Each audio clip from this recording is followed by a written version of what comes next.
that at the South America, Raul Correa also was interested in pediatric neurosurgery? No, at this time in South America, only Raúl Correa in Buenos Aires was a recognized pediatric neurosurgeon. And when we established a list of founding members with Tony, of course we put Raúl Correa among the 9 persons we call founding members of the ISPN. A few persons from the America and Europe also. We had South America, Raúl Correa, in US, Tony Raimondi, and in Asia, Satoshi Matsumoto from Japan. At this time it was the most influential person in Japan. After we have Ken Dill from London. In France, Jacques Rougerie and myself, and in Norway it was Sten Flood. But yesterday you told me interesting thing. The first pediatric neurosurgeon in Europe is Arendt in the Burdenko. In the Burdenko Institute, and maybe very few people know that. The first pediatric neurosurgeon in the world, in the history of pediatric neurosurgery, was in Russia, in the Burdenko Institute in Moscow. And Dr. Arendt created in 1947. In that time, at the United States, there were some pediatric neurosurgery clinics. Not so much. In 47, you know, it was the first pediatric neurosurgical unit in the world was here in Moscow. And it's why I say to our dear friend organizing this conference, Sergei, to write a paper about that, because nobody knows. Everybody is convinced that the first pediatric neurosurgical unit was in Toronto, in the department of Bruce Hendricks. Did you get any difficulty to organizing a pediatric neurosurgery? Yes, a lot of difficulties. You know, after the dinner, after celebration, after wine, after many things, we start to convince American neurosurgeons and also European neurosurgeons that you can have beside or inside in a neurosurgical unit, a pediatric neurosurgical unit.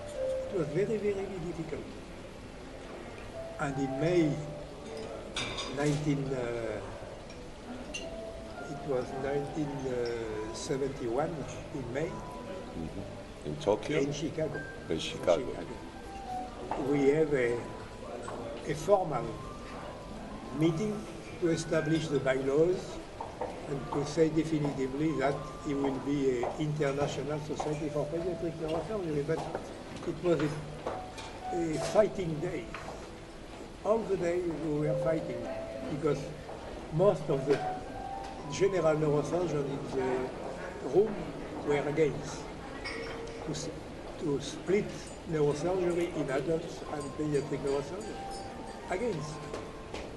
And at the end, it was Joe Ramshoff, head of the department in New York University Hospital, First Avenue, who said, no, I think it's a good idea. Go on. And finally... You supported? Of course. And finally at 5 in the afternoon, we got the bylaws and officially the ISPN was created, but it was a fight.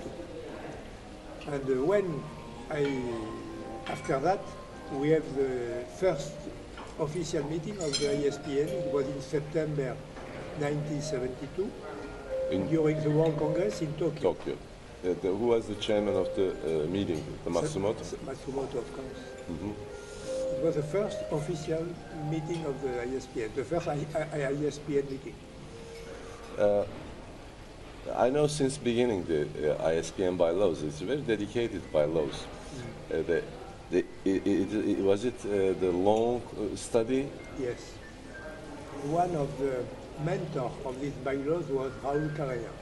Mm-hmm.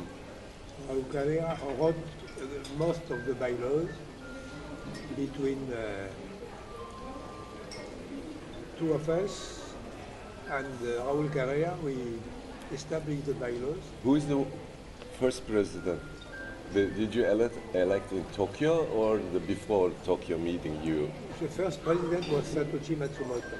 Mm-hmm. The meeting president, the ISPN president, I'm asking. It was Satoshi. Oh, again, Yes. okay. There is a good system in the ISPN. Maybe some of the rules are not written.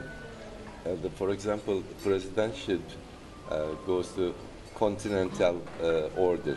Yes. How did you decide this in that era? Oh, progressively. All the things were not decided during this. Spontaneously. Yes. Mm-hmm. Now we decide progressively, saying it was a discussion to know if the president's term will be 1 year or 2 years. Initially, we were in favor of 2 years because we thought that 1 year you cannot do nothing.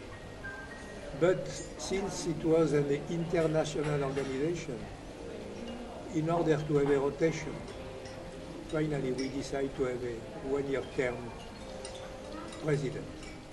And finally, I think it's a good idea, even if we know that all the things are done by the secretary, but not by the president.